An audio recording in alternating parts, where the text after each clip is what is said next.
Hello again, this is PC Delta Link, back with more of our Enigmatica 2 Let's Play Normal Mode, and this is episode 102.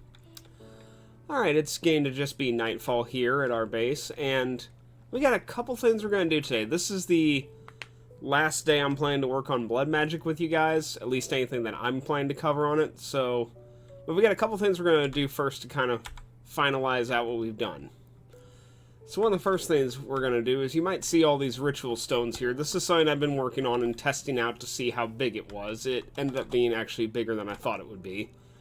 But, you know, previously we were just mining these up manually, and it gets to this point where it just starts to take longer, and it gets annoying to do that.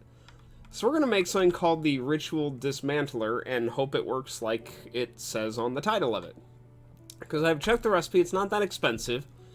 We need 2 of our Destructive Will Crystals with a Ritual Diviner and a Weak Blood Shard with 500 Will in the Hellfire Forge. So I made an extra Ritual Diviner, and we have those crystals with us. We ended up getting only a couple more of each on the different colors of Will Crystals. We got 4 more, so we have 5 total of each color right now. Let's run over here to our Hellfire Forge. We need one here, and shove that in there, and that, and make sure I get the right one. Here we go. And there we go, Ritual Dismantler. Now, I've never used one of these before, so let's hope it does what I would like it to do, which is just to take this apart for me. Why is there a creeper here?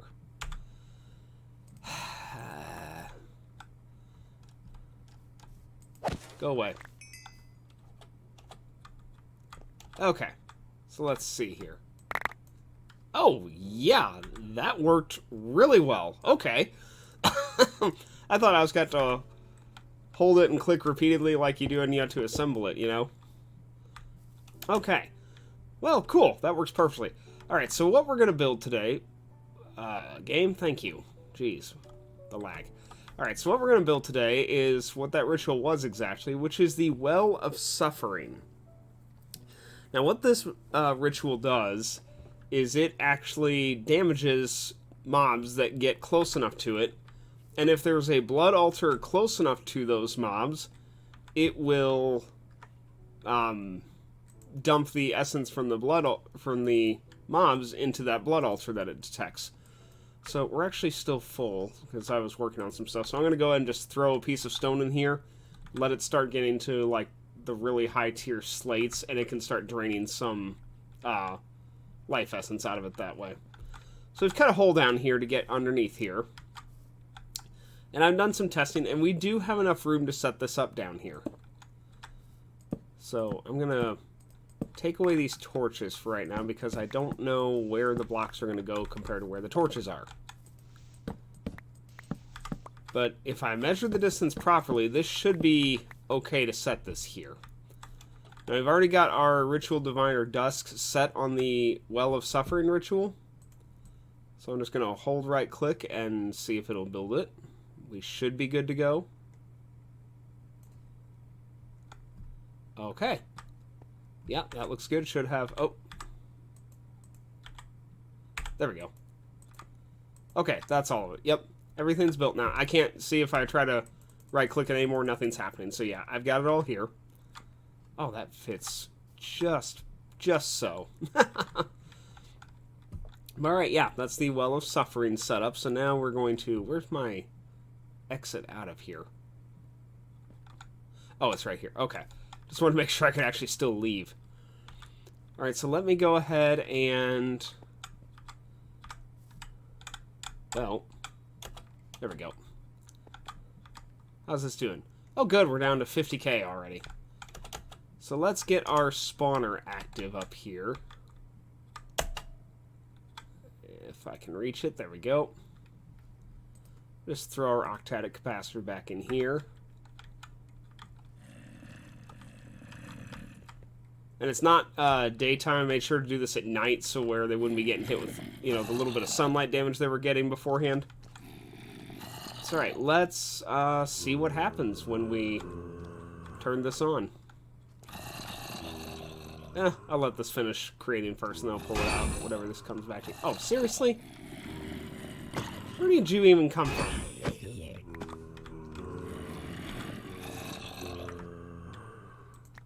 There we go. Ethereal Slate. Which I don't think I actually need for anything, but hey, it's a quest, so there we go. Okay, let's get our activation crystal. Oh, how much life points do I have in my network? Oh, 74k, that should be plenty. Well, it certainly sounds like it's working.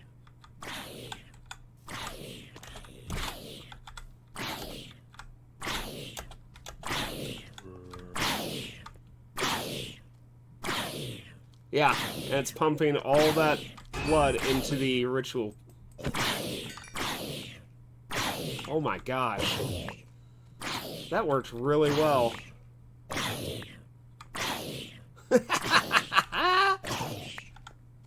Who needs to manually kill anything, right? Right. How's our life as points doing? Oh crap, that took a lot to activate that. That was like probably 40,000 points to activate that.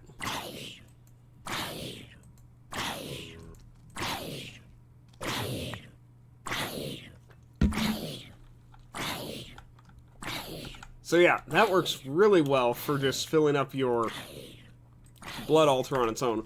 I'm going to go ahead and take it out because I want to see if this drains per hit on the zombies or if it's per second regardless of whether it's actually doing anything or not.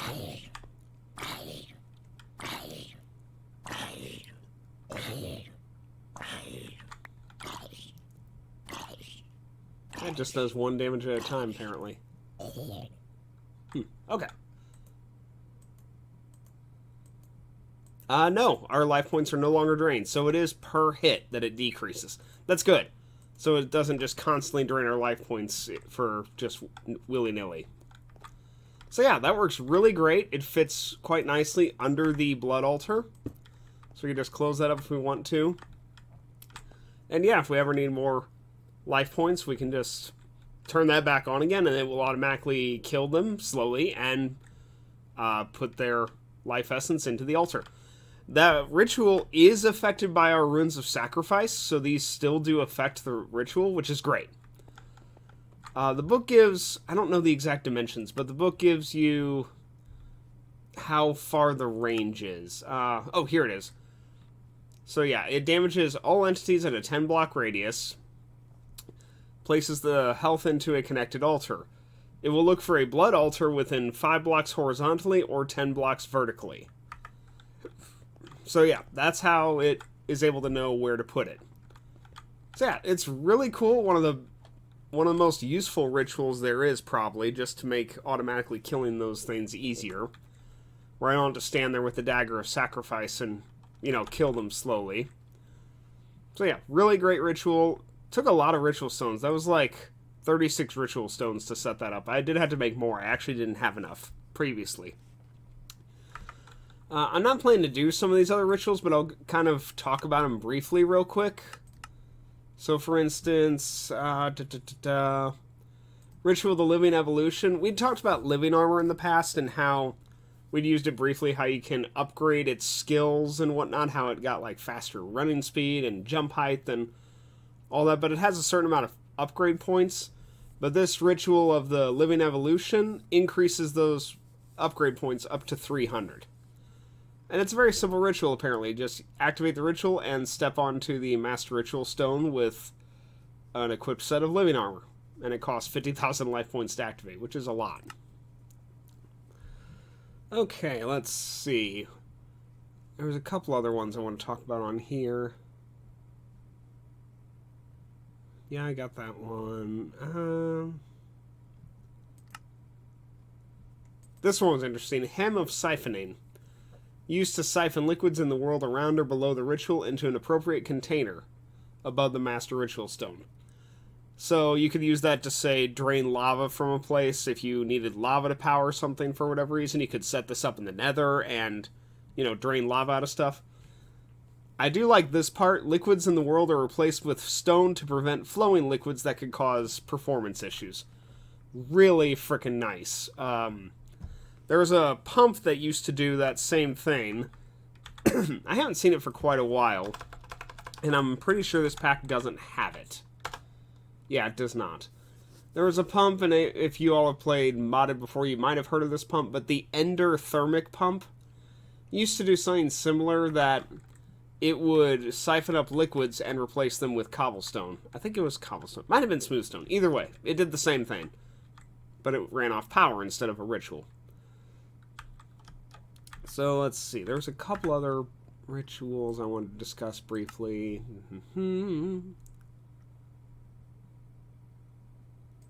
Let's see here.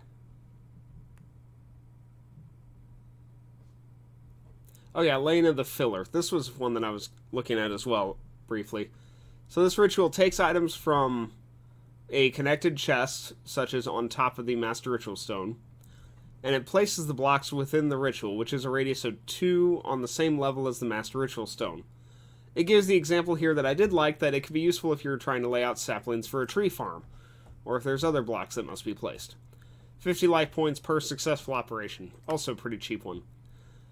This one, I am not going to be able to activate this. I don't even know how I would do it, but it's one of the most powerful rituals currently in game. It costs 1 million life points to activate, and can only be used once before needing to be reactivated. So basically 1 million each time you cast it.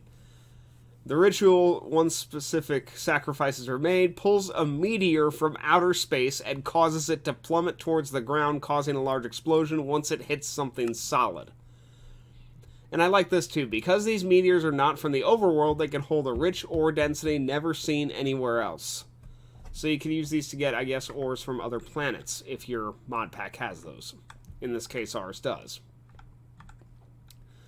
So yeah, that was just one of the most ridiculous ones that I saw, and you'd have to get different ruins to even get that much. Like there's, I'm off blood magic. There are different ruins that can increase how much your personal network can hold. I believe it might be Rune of the Orb. Rune of Capacity and Augmented Capacity is for the altar itself. But I believe Rune of the Orb is what you need for, like, your personal life point network. So yeah, you probably have to replace most of these with that to be able to actually hold 1 million life points. But, yeah, so... Give me just 1 second. I feel like there was something I was going to miss, so I'm going to double check things. Okay, I had to pull back real quick. I wasn't done yet, but I noticed I have a zombie out here. And I'm like, wait, it's daylight. How are you not on fire? But apparently we have a flippin' eclipse going on right now. Which I'm not sure if I've ever seen that or not. But clearly it stops mobs from burning in the sunlight. I don't know if... That is so weird. Can I, let me get over my telescope over here from Astral Sorcery real quick. I can't see anything, okay. But, oh, man. Wonder how often that actually happens in-game, because, yeah, I have never come across that before. Very cool. Well... I didn't find much else. I went ahead and claimed the quest for the ethereal chest, so let me go ahead and, reinforced cobble, really? Seriously? Oh, for crying out loud. One thing I will get as well, we haven't had to do this yet, but there are some rituals that will take a higher level of activation crystal than what we're currently using. Because you notice for the weak activation crystal, it says activates low-level rituals. So for... Whoops. So if we ever end up doing higher tier rituals, we need something more powerful, like the Awakened Activation Crystal. And this is pretty simple to make, and hopefully it doesn't actually use this, but it takes our Archmage Blood Orb and the Nether Star, and that gets you the Awakened Activation Crystal. Oh good, it only takes the Nether Star. So yeah, we would probably need that for something like, that ritual of calling a meteor down on top of our enemies. So... yeah, there is also, the only other one here, this is creative, so you'd have to get creative only for this to activate any ritual. The ethereal slates that we made a minute ago, it's actually not used for much. It's used in living armor downgrade tomes, So that's more into living armor upgrades and downgrades, so I'm not really planning to get into that, but that's really all it's used for. You can't really use it for anything else, unfortunately. So that can just be stored here because we don't need it. We can also, I guess, store the weak crystal because we don't need that anymore either because we have an awakened crystal now. But yeah. So, oh hey, another quest. Thank you. We'll take that. Pretty much got this whole tree done, except for one or two things I'm not planning to really cover. Yeah. What did we get? Sweet potato pie. Okay. Eclipse is gone? Yep. So, I talked last time that I wasn't 100% sure what mod we were going to get into next. But I think I've decided on Forestry. Just because I've never done a whole lot of work in beekeeping and bee breeding, and I would like to do more on that. So I think that's going to be the ritual that we're going to go after next. Or ritual. Whoa! The mod that we're going after next. So I'm going to get a couple things laid out because, yeah, I don't have anything ready to show you guys on this. So I'll be right back. Give me just a minute. Okay, now, if you look at Forestry in your NEI, it's going to look like quite a mess. I mean, there's tons of bees in here of all different kinds. It's probably an overwhelming amount of information, honestly.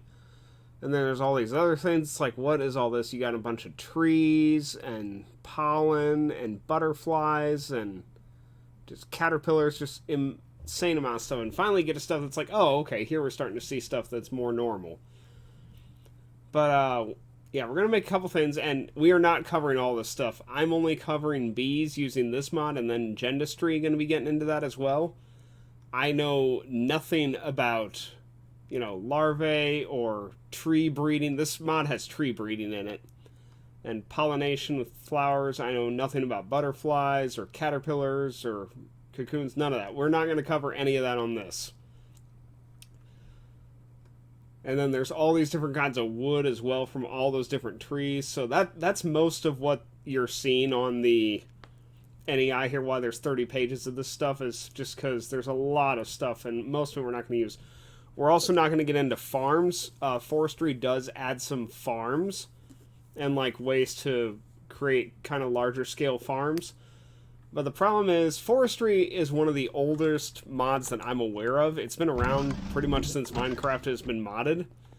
But nowadays, you know, something like this is just way easier to set up. You give it power, you give it seeds, and you're good to go. I mean, you have to do almost nothing to keep these types of farms going. Forestry farms are a bit more complicated than that. That's partially why I don't use them. We're going to need some of these, so I'm going to borrow this. Yeah, we'll take all three of these. There we go. Okay. And then, yeah, here's some other stuff we'll use a little bit. And then, yeah, just more bees. It's mostly bees in here. That's 99% of what this is bees. Okay, so the first thing we're going to work on is some of the basic machines that we need for this mod. Now, we've actually made one machine from Forestry before, and that was the squeezer. We built this for our, to get mineral resin we'd used a while back.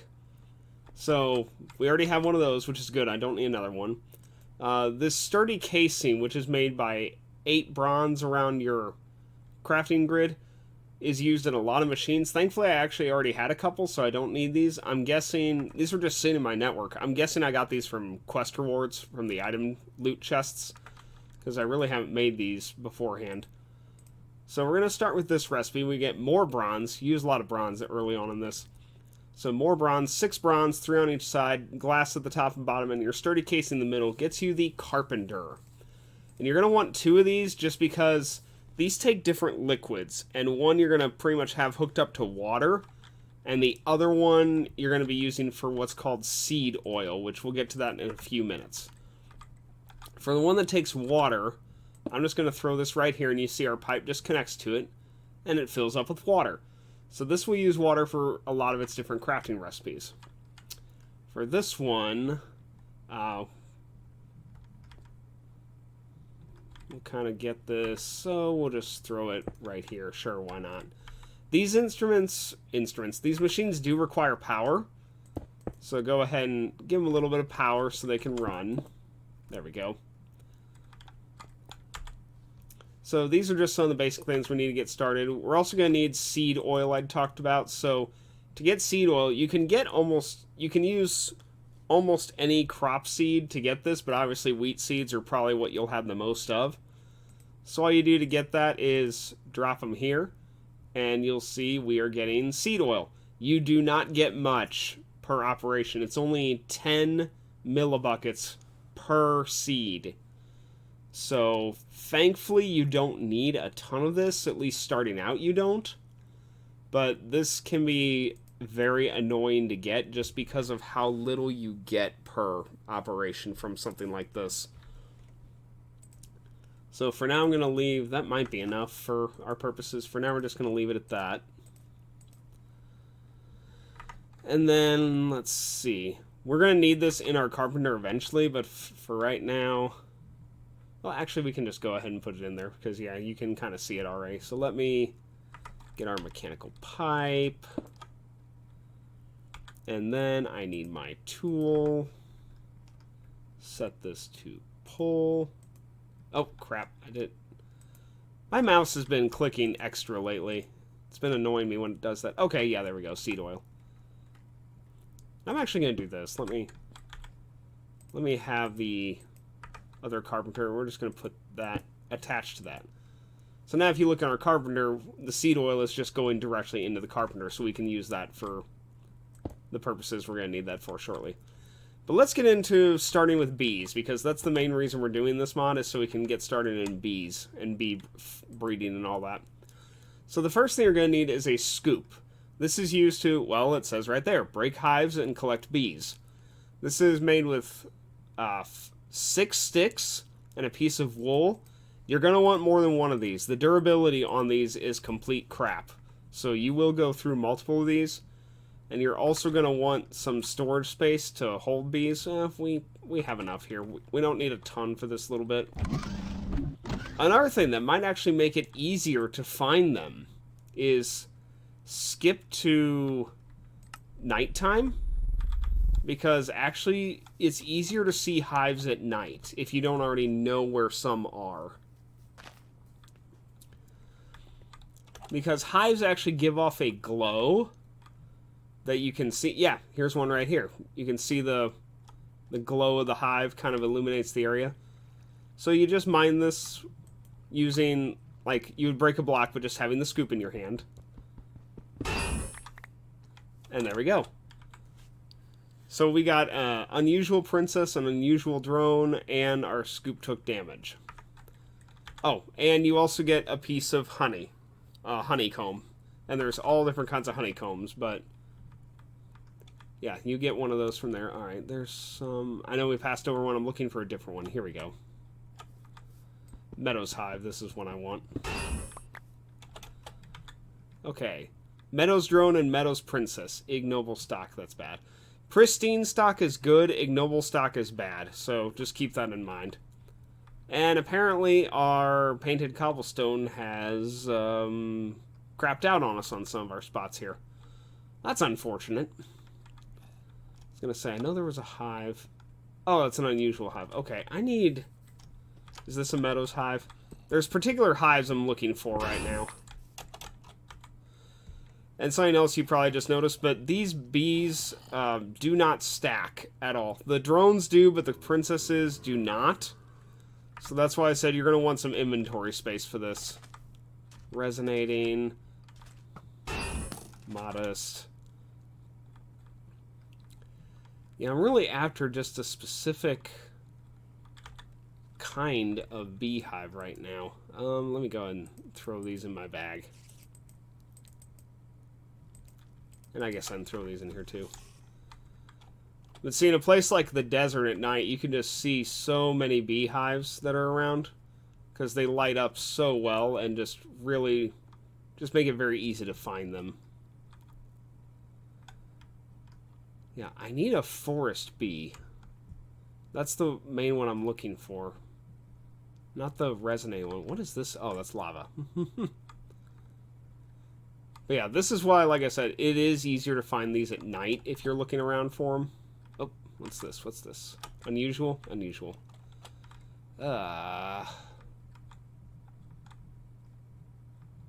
Ooh, what's this?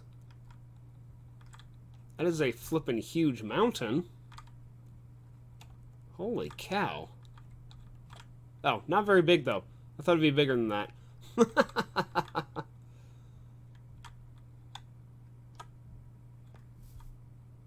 Is that a mine shaft exposed to the surface? Oh, it's just a mini dungeon.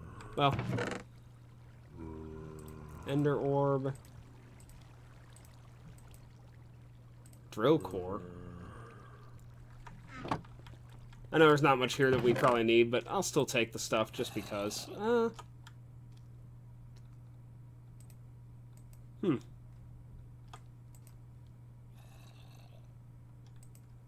Yeah, sure. I'll take them. Okay. Interesting little mini dungeon there.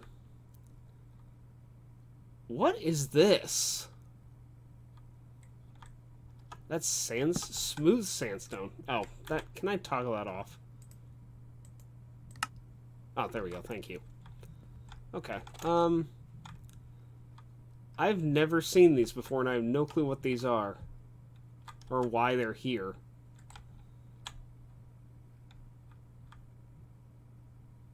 Huh. Almost looks like... I don't know. Got a pirate ship over there. Ooh, is this another Meadows Hive? Yes, okay, good. We need another Meadows Hive. Can I have a bee of pristine stock, please? Oh my gosh, no I can't. Let's try another one. Oh, get the drone. There we go. Ignoble stock. Oh my gosh, no one is pristine. The problem with ignoble stock is, see, pristine stock, you're guaranteed for your bees to keep going generation to generation. Ignoble stock, your bees can die off. So you can end up back at square one on trying to breed these things. Why is everything ignoble? Usually don't have this kind of bad luck trying to get these.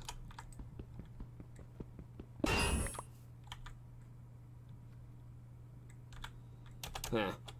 I'll check back with you guys in a few once I hopefully find something better.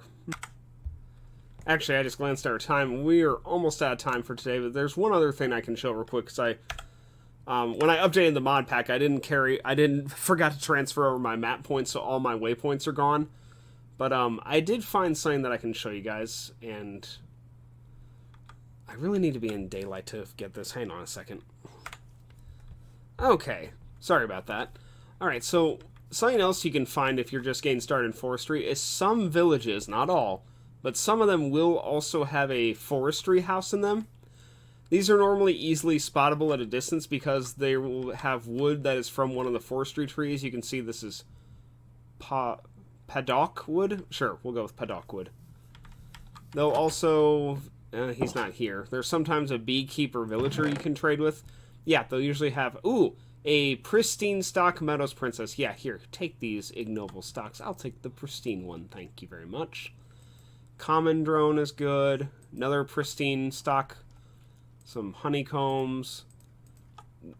Then some, actually, forestry trees here we got, too. So that's kind of cool, too, if we would want those. I might take those with me just because I can. Here, I don't need these ignoble ones. These really aren't going to help me. Oh, my inventory's full. Yeah. Ignoble, okay. Yeah, give me the ignoble ones, because we will leave these here. Get rid of those.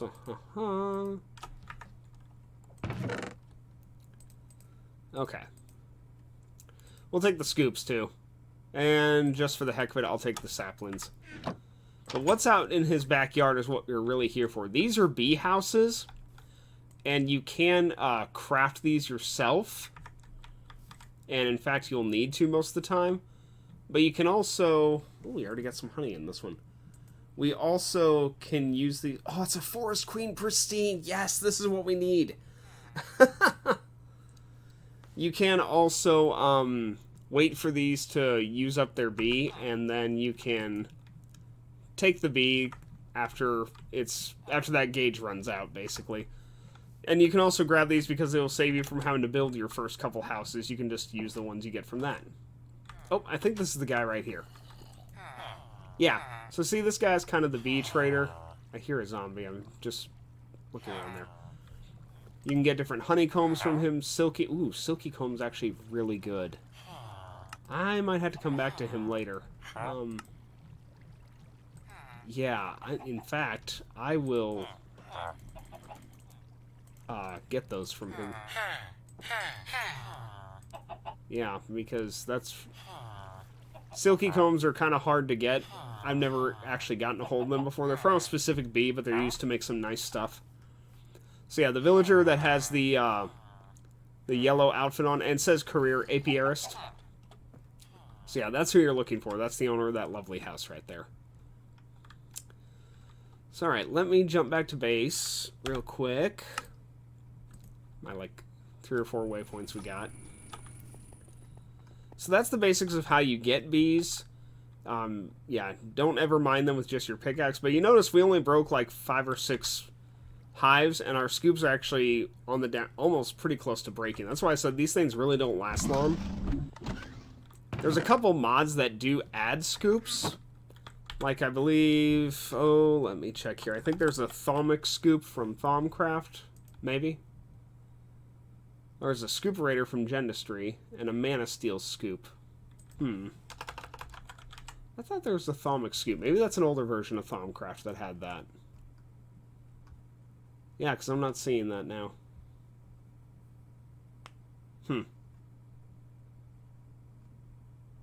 Yeah, oh well. But yeah, we will get more into what to do with these bees now that we have them. Next time, I will make sure I get a hold of that Forestry bee queen over there. Because the two I want to start with is Forestry and Meadows. You can also start with Rock. In fact, I think we have a Rock bee. If I remember right, there is a hive somewhere around here. I could have sworn there was a hive. Maybe I'm wrong.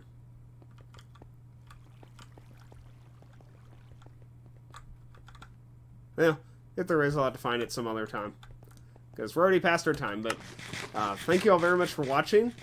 I hope you all have a great day. And I will see you guys next time.